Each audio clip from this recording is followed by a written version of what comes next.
Hi, Christina. My name is Matt Gress, and I'm coming to you from just outside of Nashville, Tennessee. I wanted to comment on your post this week because there were just some themes and ideas that you brought out that I found interesting and I thought would make a good discussion this week. And so here we go. I'll just dive in. I wanted to focus first on the sentence in your second paragraph.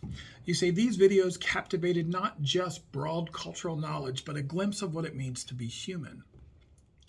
Shared brokenness, shame, guilt, pain, but also perseverance, advocacy, hope, and restoration. I love the word restoration because that to me speaks to what we do, whether you're a counselor or another kind of helper. We're trying to restore what was once broken. I think obviously that translates over into our spiritual life as well. But I also wanted to look at the word shame because there's a lot of brokenness and pain in the world, but what often keeps people from getting help or from speaking their truth is shame, whether it's shame of something that has happened to them or shame of something they have done. The International Institute for Restorative Practices, I'm actually certified as a trainer through them, and I do a lot of restorative practices trainings. They focus in on shame, and the founder, Ted Watchell, did an essay, and on page 5, he really broke down the compass of shame. And basically what it says is there are 4 things that people do when they're dealing with shame. They either withdraw, isolate themselves, or run and hide. They attack themselves. They avoid the problem, denial, abusing drugs or alcohol, distraction through thrill seeking, anything, or they attack others.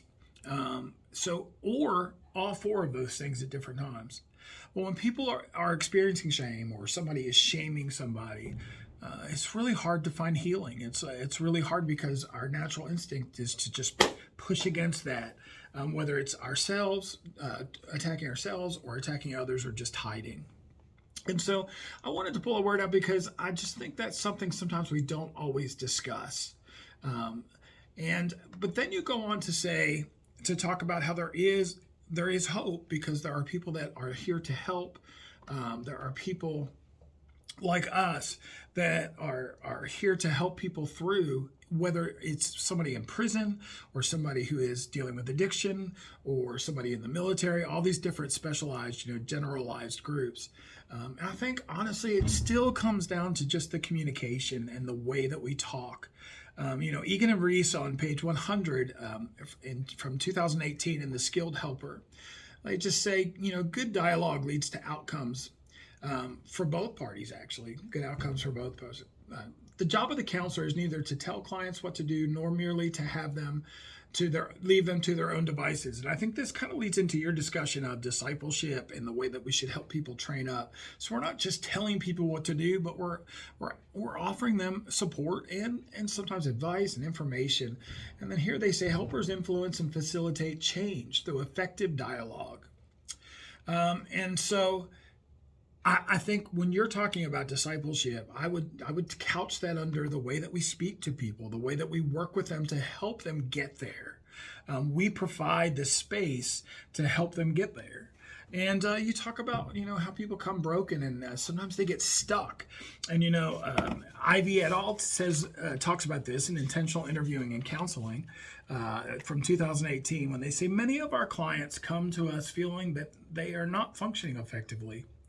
They are stressed. Clients may feel stuck, overwhelmed, or unable to act. But our job is in that discipleship, as you talk about, or in that counseling, in that helping field, is to try to build resilience. We seek to help clients bounce back and recover when they encounter serious life challenges. We don't just want to resolve their issues and concerns. We want to help the clients handle future difficulties.